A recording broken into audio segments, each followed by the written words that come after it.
Okay, here we are again. This is a little presentation drawn from something I wrote years ago about noise, vibration, and harshness, and I've updated it a little bit. I figured some of you might get something out of this. These, to start with, anything, you got any kind of motion is going to create the potential for noise. If you've got these hard air conditioner lines laying over against a shock tower, this was on a vehicle that I worked on at the dealership where that shock tower was contacting that AC line. It was laying against there and it was bouncing, because if your engine's jiggling, because it's sitting on rubber, the reason they sit it on rubber is because they don't want those vibrations being transmitted. Anything hard that's connected to the engine that's laying against the frame is going to do that, or laying against the body anywhere too. We'll worry about that in a minute. So there's a whole lot going on between the road and the seat. And there's a lot of dynamics going on there. There's wheels and there's suspension and there's bearings and all kinds of stuff. Wind turbulence, and because when we're pushing air down the road, there's all kinds of things that can happen. I don't know if you ever noticed it or not, but the little spiral winding around the antenna wire, the antenna on your vehicle is there so that that antenna won't whistle in the wind. You'll see that on just about every vehicle. It looks like somebody, before they coated it with whatever it's coated with, they got that wire that's wrapped like a spiral around the antenna all the way up, and that prevent noise from wind turbulence around the antenna. All right, so you got these little empty little plastic chambers. I used to think these were pretty interesting on all kinds of cars, and they actually are there so that they won't make so much of a hoot or a whooshing noise when the air is going through there. It makes it quieter when you're accelerating. If you didn't have those on there, you would hear the sound of that air going through that air inlet tube going woo, and so it's worse on some platforms than it is on the other ones. Stuff like on a Jeep Cherokee doesn't have any kind of a resonance chamber other than actually the air box, but some of them, if they've determined there's too many decibels there, they add a resonance chamber like that right there. All right, and so that's what that's about. So noise problems, whether they're real or perceived, can be something you have to chase. They're not always easy to find. Noise is an abnormal sound, something that you recognize it's not like it ought to be. Had one guy showed up at the Volkswagen dealer back in '83 when I was working over there, and he had a tape recorder, a little cassette tape recorder, and he had recorded the sound. And he said, "This is what I'm hearing," because sometimes he'd hear it, sometimes he wouldn't. Needless to say, you can't really tell a lot about a tape recorder sound. Vibration is a trembling sensation that's usually tied to engine or road speed. Harshness is related to the way a vehicle drives. The exhaust can actually give you a vibration too. So you get your noise, vibration, and harshness. That's what the dealer and the engineers and all call this whenever they're trying to get something to go as smooth as you can. Sometimes on the exhaust system, you might notice that they have a weight that's bolted to the exhaust system that's hanging off to the side. Sometimes it'll be on a brake caliper. Some of your caliper bolts have an extra weight on there that's sticking out. And what that does is they've determined the resonant frequency of that part is actually creating a noise that needs to be handled. And so what they do is they put that extra weight on there to change the resonant frequency of that part so it doesn't make that noise. Well, there's customers who hear every little tiny noise, and they feel every little surge, and every little time they put the transmission in gear and it doesn't quite catch the way they think it ought to, and these people sometimes can drive you crazy.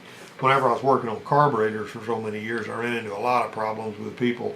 This carburetor, it had to be just absolutely perfect. Fuel injection just really took all those headaches away, but for 20 years I worked on carburetors, trying to make sure that, and when you got dealership customers that are coming to you, particularly that have a car that's not all that old, they expect that thing to be absolutely perfect. We had to set the choke just so and the mixture and all that anyway. But there's customers that are sticklers. They can see a monster failure behind every little squeak and rattle, and there's some people that don't notice anything unless the lightning strike. Got to be real big before some people notice it. Some people will have lots of squeaks and rattles and all over the place, but they'll notice the one rattle or squeak that they're concerned about while ignoring all the rest of them. I've seen that before too. So if you spend a lot of time fixing what you think they're talking about, and then you find out whenever you deliver the car back to them that that's not what I was talking about, you may have spent 2 or 3 hours working on something they don't want to pay you for. Even if you can show them, well, this needed to be fixed or whatever, And I say, well, I understand that, but I was talking about this squeak over here, not the one that you thought I was talking about. So it's best to have the customer ride with you and say, this is what I was talking about, this is what I want fixed, do you hear that? Sometimes whenever I would ride with them, they would hear it and I wouldn't. But it's, you know, it's always a struggle to make sure that you're getting good information through your service rider from your customer. Now there's a Mustang with a buzz. They gave it to me because I was doing electronics and drivability and instrumentation and all that. And this thing, you'd have sworn it had a buzzing noise coming from right behind the speedometer. And it was a 96 Mustang. And I drove that thing, and sure enough, I could hear something down there. And I didn't see the speedometer needle wiggling or anything. And I'm thinking, well, what is this? So the shop foreman and I went and rode it together. And so he got this little jacket that was laying in the back seat. And he held it in front of his face back across there, and when he got it right about in front of his forehead when he was sitting in the seat, the noise, he couldn't hear the noise, and he'd move it and he could, and he'd move it back and he could. So that took us to taping the trim up, putting masking tape on all the trim to see maybe if the trim was catching the wind and going bleh, something like that. Nothing would change that noise, so we fought with it. Well, this guy here was a Vietnam era fighter pilot. And one of the things that he was doing, he would stick it, he had his hand out the window when he heard that thing, and he felt that noise on the tip of his finger. So he stuck his finger and until he could feel it right on the very tip of his finger. And he left his hand frozen in that position. This sounds crazy, I know, but this is what he did. And he says, and he pulled over beside the road, and he, with his finger still pointing where it was, he looked down his finger and he was looking at the edge of his bug shield. And so what it turned out was the bug shield was actually vibrating strong enough so that it was creating this high frequency disturbance in the air that was being picked up by the windshield, which was kind of like a big, you know, transmitter. And he actually got some pieces of aluminum and some Velcro and fixed it so that that bug shield wouldn't vibrate, and took care of his own noise. You know, he actually had to take it and then he was going to bring it back. When he brought it back, he had figured out himself what it was, and you know, we sort of crashed and burned on that one, you know. But anyway, some of these noises can be really hard to find, though. That's the point. All right, so here's your progression. Noises have an originator, a conductor, and a reactor. Whatever's making the noise can put it through the conductor to whatever it is that's actually causing, you know, is actually amplifying the noise, or you're seeing something wiggle or something like that. Well, in this case, the originator was the bug shield. The conductor was by way of the air, the windshield. In the area behind the speedometer turned out to be the reactor, because that's where it sounded like the noise was coming from. We didn't see the speedometer head moving. The cluster was written up as a symptomatic component. I wound up with it. Well, the word reactor, the reactor, sometimes you'll see the sun visor bouncing, something like that. If you've got one of these vibration analyzers, like they sell, you can actually, believe it or not, there's apps on your phone you can download that will help you find vibrations in your car. There is one that costs about $400 you can get, that's specifically written for finding vibrations in vehicles. But there are some free ones too. What you have to know if you're going to use one of those is how fast everything's turning, and you got to determine if it's a first, a second, or a third order vibration and that kind of thing.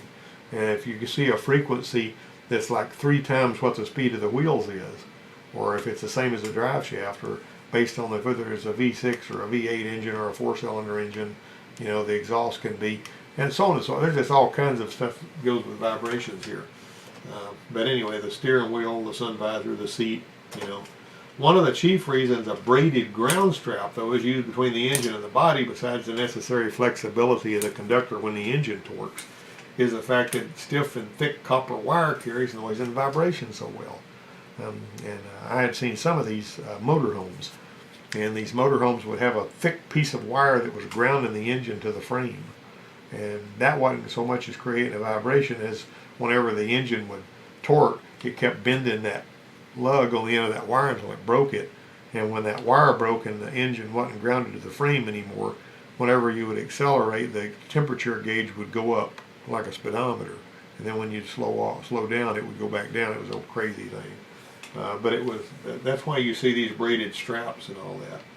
A lot of the times you'll see that the hood is actually grounded to the rest of the car with a little thing that scratches into the hood when you close it, or maybe a round strap. And that's basically to prevent static electricity from causing radio frequency interference. That's always what I've been able to understand about that. Fuel systems are frequently outfitted with pulsation dampers. It's a little thing, it almost looks like a fuel pressure regulator, but it'll be kind of just in line with the fuel line. And every time those injectors operate, there's a little shock wave that goes through the fuel line.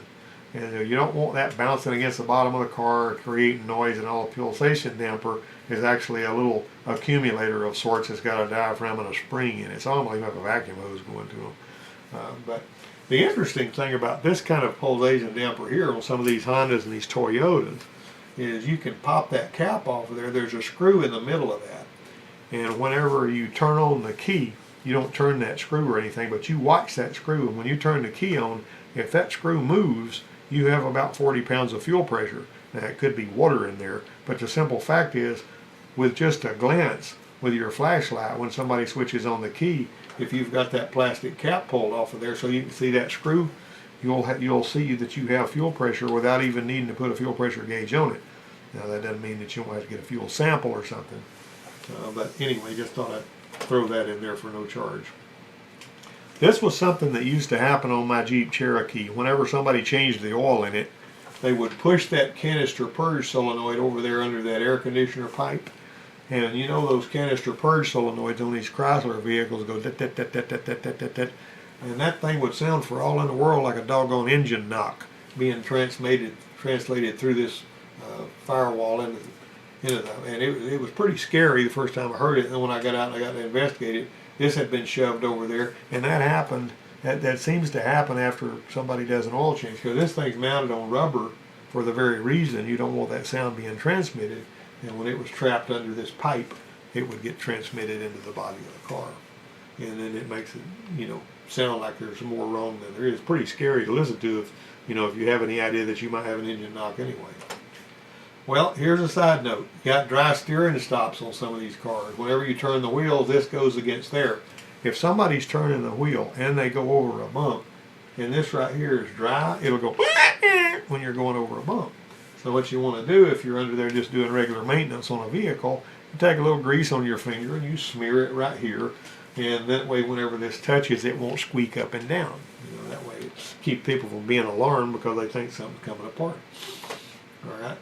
Sometimes the noise doesn't have a conductor or a reactor, it's just a noise. There's locked up viscous fan clutches on rear wheel drive vehicles. Sound like an airplane taking off, feels like you don't have any power. And when you open the hood, the wind from that thing just about blows your hat off. So you turn off the vehicle, and if that thing is locked up, you got to have a fan clutch. It's not unusual for that to happen. I've seen it a few times.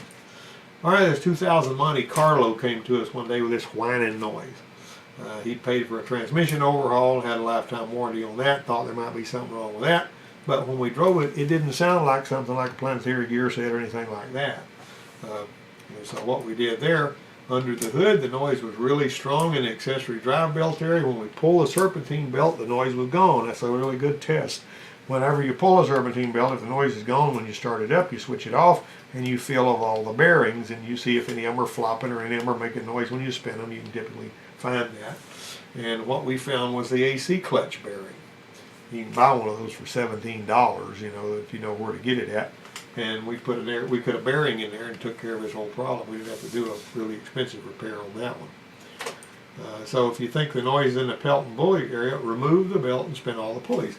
Sometimes you need to take the fan off so you can let it run without, if it's got a fan. Like if it's got a fan, pull the fan off, bolt the water pump pulley up, and let it run. It ain't gonna hurt it to run for a little while without a fan, and you can basically use your stethoscope where there's no wind, and you can find something a lot of times like that. If you screw the end off the stethoscope and use it for a listening pipe, you can find stuff that way too. All right. So sometimes an alternator with a bad stator will whine, you heard a ceiling fan go hum, hum, hum whenever it's spinning. Same kind of deal. It's magnetic resonance going on there when you got a bad stator. And those Daco belts that are shiny with fluted crosscuts will sound like a bearing too. I'll talk more about that in just a minute. A bad idler pulley bearing on a Ford Windstar can make a noise you'd swear was a bad power steering pump. And so the bearings only make noise when they're heavily loaded. They're not obvious to a cursory hand spin. Sometimes they got to have a load on them before they'll make a noise. That's true with wheel bearings. That's true with bearings on the belt and all that. Usually the ones that are driven by a belt are easier to find. Wheel bearings will kind of throw you. My aunt has a Crown Victoria that we looked at that was making a whining noise. And when we drove that thing and we, do the swerving back and forth thing, and I would have sworn in a court of law that that thing had a bad left rear axle bearing, because that's what it sounded like. And we tore the axle down, looked at the bearings, nothing wrong with the bearing, nothing wrong with the rear end, everything was fine. So we put it all back together, and I found out that the noise she was hearing was a bad left front tire. But I'd have sworn it was in the rear. And it'll telegraph from one end of the car to the other like that. And sometimes you'll swear that it's the right front bearing that you're hearing when you're swerving and all, and you'll wind up with the left front bearing. If there's any idea that you have that it might be the tires instead of the bearings, you need to swap the tires from the front to the rear and see if the noise moves with it or something like that. Do what's cheap and easy first. Don't go the expensive route and change a whole bunch of expensive stuff and then find out you had a bad tire. That's a bad idea. All right, wheel and axle bearing noises can be isolated by swerving gently from side to side. When I swerve to the left, I'm loading the right. When I swerve to the right, I'm loading the left. Now, like I say, those will throw you sometimes. You'd swear it was on one side, it'll be on the other. Now, there's times diagnostic's not accurate, though. See, tires can show up on a test like that, and sometimes bearing noises, can be a bear. All right, so these bearings here, this is an interesting story here. There was a 2003 Explorer that belonged to one of the vice presidents of the college. And this guy had this noise coming from the rear end. And those Explorers, they've got this aluminum chunk. They got CV axles going out to the hubs. And so we actually put our chassis ear on that thing, and we were listening going down the road, and the differential chunk was really, really, really noisy. And so we wound up getting bearings, and we had $323 at the time. I think you could get a ring gear and a pinion and all the bearings to just rebuild that rear end. And we put all of that stuff in there and set the rear end up and all that, and got everything looking real good, painted our gears and all that kind of stuff. And the noise from the rear end was gone. We didn't have any more rear end noise. These bearings here were what came out of that rear end, which was totally wacky. Because I said, well, I know we have bad bearings in the rear end. That's what you do. I like to tear the bearings down. I want to see what was going on. Sometimes bearings that are just a little bit dry of grease, or CV axles where they didn't put enough grease in them when they built the CV axle, even though the boot's not busted, it'll make clickety-click noises because they didn't put enough grease in it when they built it. Saw that on a 2012 Camry one time. There's a video on my channel about that. But this right here, when we went to looking, we also found out that not only was this bearing in here in the rear end, the bearings in the rear end were like this, the ones out here in the hubs were also destroyed. And so we were hearing noise coming from the hub and from the rear end. So all of it needed to be done, and that was a mess. So anyway, they weren't swimming in the same oil. So why they all failed on that one vehicle, I don't know. The chassis ear tools are really handy for finding out. We have one of those. I did not like that one at all. It's cost a lot more than this one. This one here, to me, is a lot better tool than that one, because that one there you hear static and interference and stuff, and maybe I wasn't using it right, I don't know. But I had one of those and I had one of those. This one here I didn't like, that one there I did. And we used that one a heck of a lot. Now these microphones like to go bad, and you got to make sure that you don't have your wires where they'll get wrapped around anything or get burned on a pipe or something whenever you're putting it on there. Use all your tie wraps and everything to tie everything up. It's a little bit of work on there, but when you click from channel to channel, with your paperwork written up so you'll remember what color is where they get a little colored piece of tape on there, you'll be able to find what's going on. There's an engineer too. Well, when you're looking for noises in the engine department, you can get a $13 stethoscope, handy as a shirt pocket. You can't hear the noise with a probe, take the end of the tool off and listen for it. You can find vacuum leaks that way too. Pretty darn handy. Just make sure you don't let a vacuum leak suck your eardrums out. You got to be, hold it at an angle and all. Well, you can hear just about anything if you neutralize the fan and all that hot wind. All right. This is one of those fluted belts like I was talking about. The guy that owned this truck was working on the noise he was trying to fix.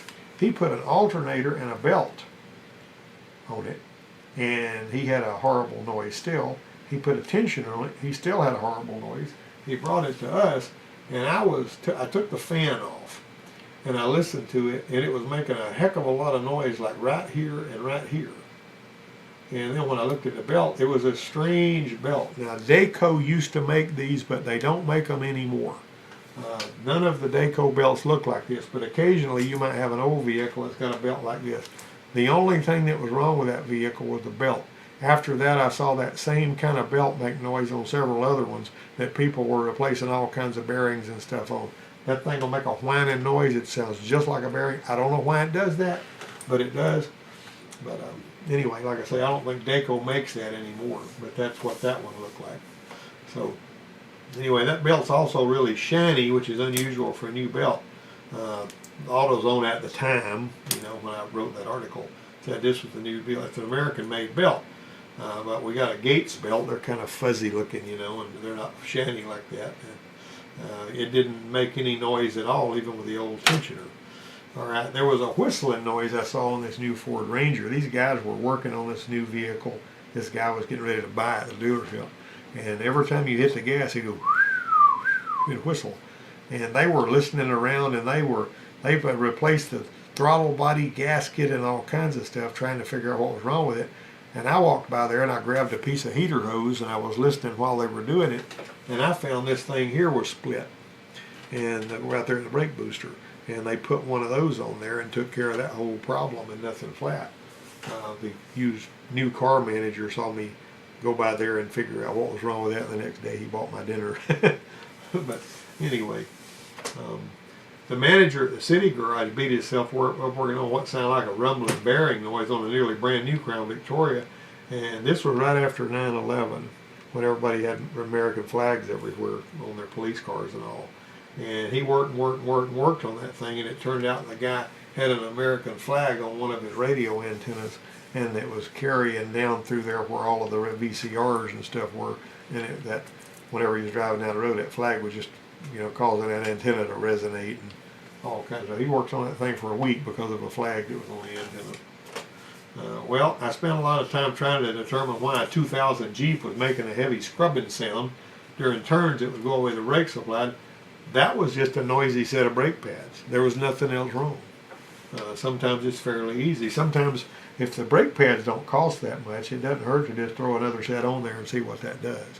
You know, so sometimes brake pads can be noisy just for whatever reason. But this can be a fight, you know. It's a necessary part of what you do. And, you know, most of us don't like noises. Some people like working on noises, but you're not going to be able to dodge that if you want to be one of these kind of people that can fix anything and everything. So just make sure that you realize that you don't need to throw in the towel just because you're having trouble figuring out a noise. But once again, make sure that you know which noise you're working on that is the same one the customer's talking about. And you know, that's the most solid thing I can do. Another thing, I wanted to tell a little short story here before I ran out of time. I was working at a Ford dealer, and usually whenever somebody was upset, a customer was upset, they'd call me up there to talk to them. Even if I didn't work on the vehicle, I could usually get somebody to calm down, you know, because if you talk to somebody the right way. And this guy had brought his diesel pickup, and it was doing this. It was a stick shift, and it was a 5-speed or whatever, and it would jump when he was taking off, going vroom, vroom, vroom. And so he brought it up there to get it worked on. I didn't work on the thing; somebody else did. But whenever the porter brought the vehicle around, it was making all of this hunting, and he thought they didn't. Actually, the guy that was the porter didn't really know how to drive a stick that well. And so he brought it up out there, and the guy didn't even get in his truck to drive it. He was just railing on the service riders and throwing a fit at everybody. And so they called me to the write-up area, and they says, "Can you see if you can calm this guy down, because he acts like he's about to want to shoot somebody." So I said, "Okay, let's go take a ride, you know." And so me and him got in there, and I drove around the mall a few times while he railed and railed and railed, and he railed until he got tired of railing, and then he happened to notice that it was not doing as bad, and every time I took off, it would take off smoothly, you know, because I kind of know how to drive a stick. Well, when he got through with his railing, I says, you know, I had a VCR that quit working right, and I sent that thing to North American Phillips and paid them $100, and whenever I got it back, it was still had the same problem it had when I sent it up there. And he goes, yeah, that's what I'm talking about. And then he thought for a second. He says, I tell you what, this thing seems like it's doing better. If it gives any more trouble, I'll bring it back to y'all. I said, that sounds like a good idea to me. And so I drove it around there, and he drove off on it. I never saw him again. But the thing about it is, if you come across the right way, you can just about calm anybody down. And a lot of these noises are like that. And so I hope you got something out of this. And so I'm going to go ahead and kill the camera and begin the upload.